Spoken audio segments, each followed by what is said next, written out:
Bonjour tout le monde! Aujourd'hui, c'est le temps des favoris du mois de septembre. En fait, honnêtement, j'ai vraiment pas beaucoup de choses à vous présenter. Ça n'a pas été un mois où que j'ai eu le temps vraiment de beaucoup,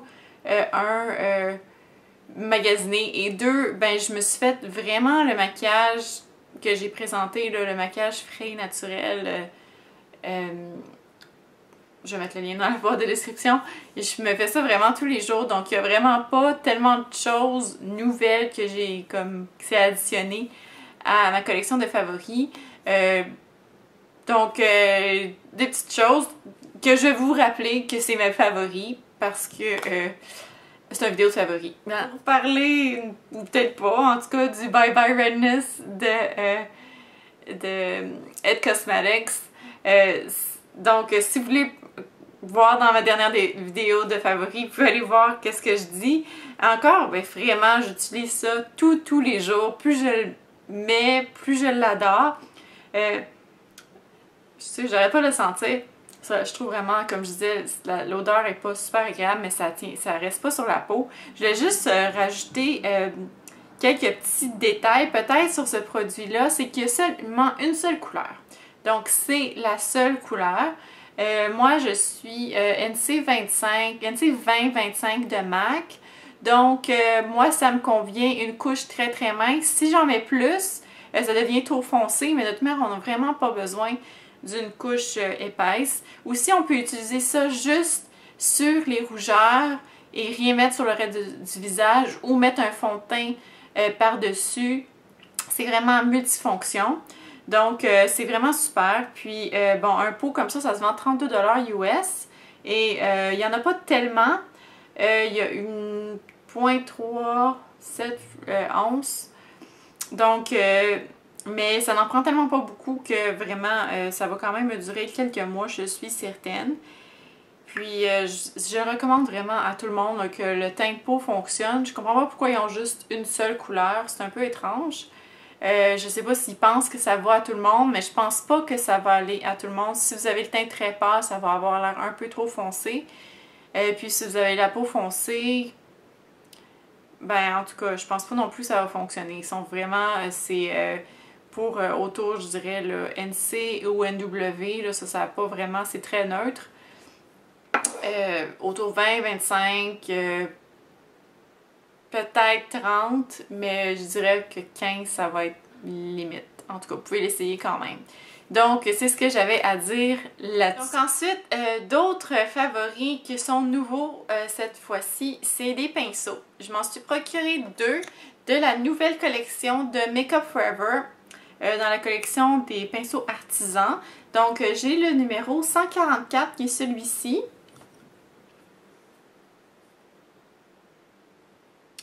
Qui doit être un pinceau qui est fait pour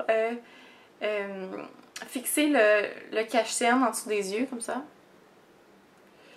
Ou en fait, moi je m'en sers pour ça et aussi pour appliquer une ombre à paupières couleur chair, par exemple, partout sur la paupière mobile, ou faire des retouches de poudre autour du nez ou dans les endroits plus précis. Je l'aime vraiment, vraiment beaucoup. C'est vraiment...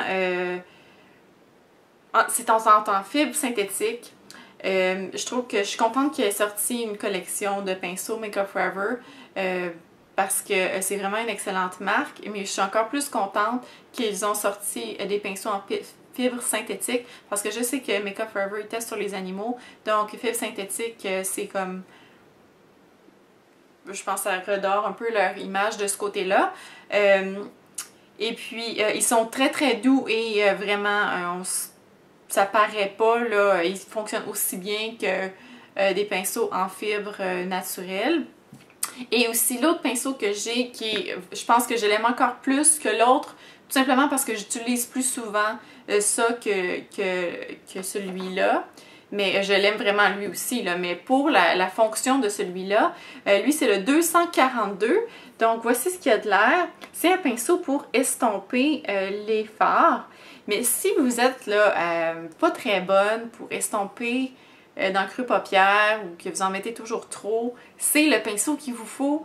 Il est vraiment d'abord ultra ultra doux. Et, si vous avez des petits yeux, peut-être pas, mais en tout cas, moi j'ai pas des grands yeux, puis ça fait très bien l'affaire. Pour estomper les fards là, dans le creux paupière, c'est vraiment foolproof, comme on dit en anglais. C'est vraiment difficile de rater ça. Donc on met un peu de fard, mettons brun ou quelque chose comme ça, puis on l'applique dans le creux paupière et automatiquement il va avoir l'estompage parfait. Donc super pinceau, très très doux, également en fibre synthétique. Ça paraît qu'il est en fibre synthétique là, visuellement, les pois sont un peu trop brillants. Aussi, je sais pas si c'est le mien ou c'est à cause du packaging, pourtant je l'ai lavé. Il y a comme genre une forme plus plate dans un sens, puis plus évasée dans l'autre. Par contre, quand j'estompe dans le creux paupière, là, je vois pas vraiment de différence selon la direction. Je trouve que ça fonctionne très bien, peu importe. C'est pas des pinceaux qui sont peu chers, mais sont vraiment dans la gamme de prix des pinceaux de MAC. Je me rappelle pas exactement combien j'ai payé pour ces pinceaux-là. Ça doit être autour de 30 $ canadiens. Mais moi, je trouve que ça vaut la peine. Donc, vraiment, testez ces pinceaux-là si ça vous tente. Ensuite, après ça, un autre nouveau produit. Je l'ai acheté en même temps que quand j'ai acheté mes pinceaux chez Sephora. C'était un peu... J'étais chez Sephora, je venais de luncher, j'avais plus de rouge à lèvres. Puis j'ai décidé de tester les nouveaux crayons à lèvres de Urban Decay. Et j'en ai pris un presque au hasard, je dois dire. Je l'ai bien nettoyé avec de l'alcool avant de l'appliquer sur mes lèvres. Et la couleur que j'avais choisie, c'est Jilted. C'est un mauve fuchsia. Donc voici la couleur. Donc quand on le met sur les lèvres, ça fait un genre de petit, c'est ça, un petit reflet satiné. Même si, non pas satiné, des petits brillants, mais le fini est quand même mat. Donc il s'utilise très bien comme crayon à lèvres, mais aussi comme rouge à lèvres tout simplement.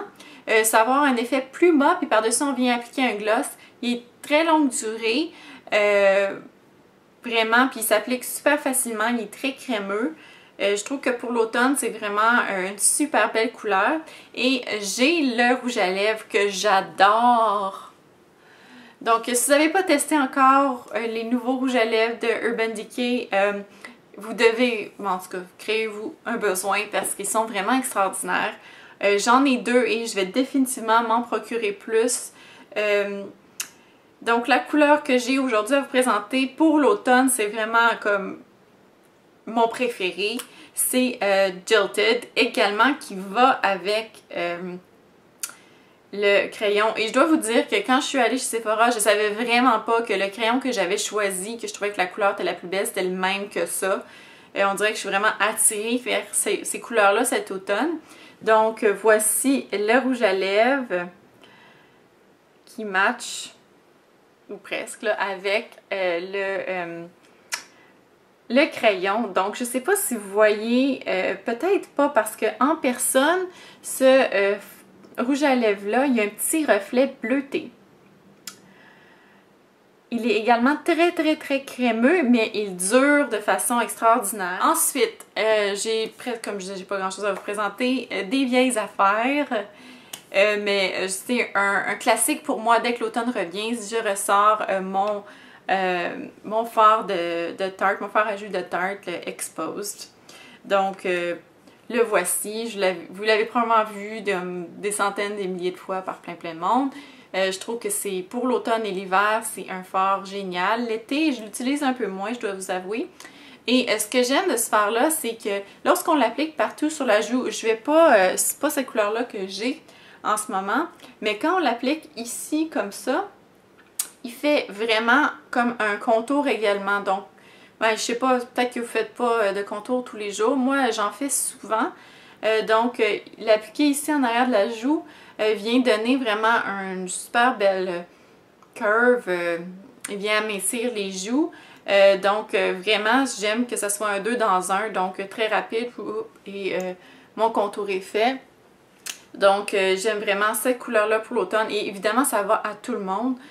quand je maquille des gens. Donc c'est vraiment une couleur que j'utilise très très souvent parce que c'est ça, ça va à tout le monde et ça dure vraiment toute la journée. Super belle durabilité. Et je vais terminer avec ce que je vais considérer comme une catégorie ni top ni flop. C'est un produit qu'on m'avait posé des questions et lors de mon dernier vidéo de favoris et donc je voulais vous en parler aujourd'hui dans mon ni top ni flop. Donc c'est le Bye Bye Under Eye de It Cosmetics.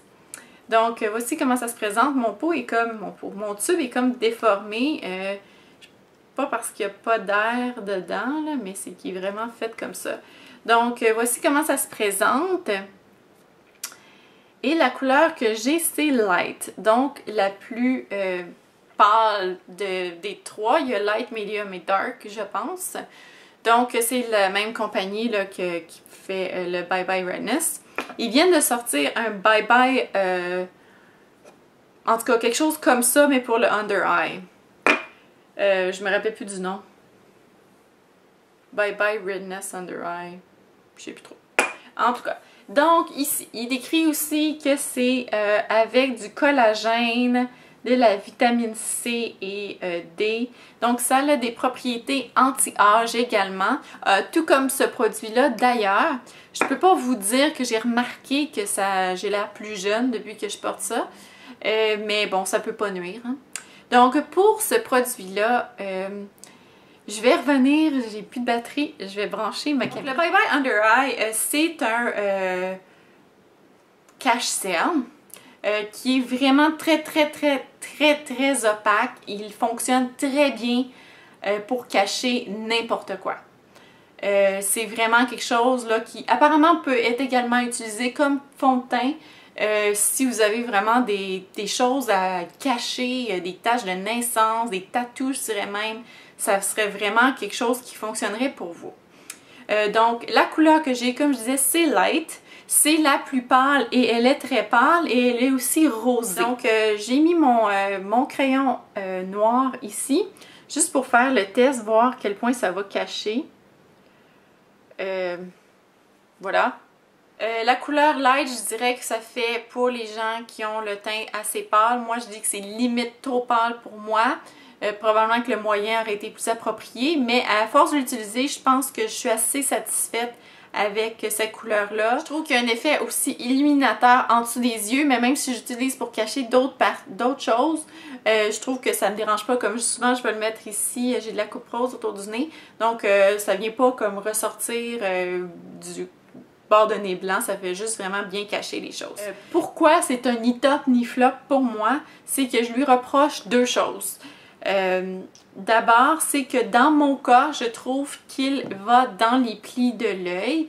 Donc, je dois vraiment m'attendre à l'estomper plusieurs fois. Donc, je l'applique une première fois. J'en mets vraiment une très fine couche. Je l'applique en triangle et je le remonte également ici. Mais c'est ça. Donc, après ça, une fois que ça l'a comme figé, là, je le vois que ça rentre dans les plis de l'œil en dessous. Donc, je vais venir l'estomper. Même si j'en applique comme le moins possible, ça va venir creaser. C'est correct, ça a besoin d'être fixé dans mon cas avec une poudre. Donc je vais utiliser la poudre de Hourglass Dim Light, celle que j'utilise pour fixer mon teint au complet, et je vais utiliser mon pinceau de Make Up Forever pour venir le fixer. Donc je vais venir encore un peu estomper et fixer avec ça. Et après, en général, ça bouge pas. Donc, premier reproche. Deuxième reproche, je trouve que souvent, lorsque j'ai des mascaras, pas plus cheap, ou en tout cas avec certains mascaras, ça va, on dirait, ça fait couler mon mascara. Donc, c'est comme quelque chose de problématique. Mais si vous avez vraiment des problèmes ou avec des poches en dessous des yeux ou une décoloration ou en tout cas du rouge, du bleu, toutes sortes de choses, ça ne vous tente pas d'utiliser du correcteur, d'utiliser ça, juste une étape. Et évidemment que, en tout cas, probablement ou peut-être que vous devriez le fixer avec une poudre.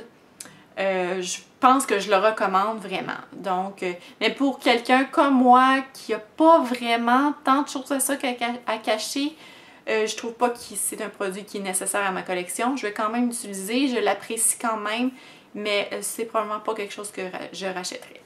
Donc, c'était ma revue, finalement, quasiment complète, du produit Bye Bye Under Eye de It Cosmetics. Sur ce, passez un super beau mois d'octobre. C'est aussi le mois de l'Halloween, qui est une de mes fêtes préférées. J'espère avoir le temps de filmer des tutoriels d'Halloween. Je sais même pas encore trop comment je vais me costumer. Donc, je vais penser à ça. Sur ce, à la prochaine. Bye!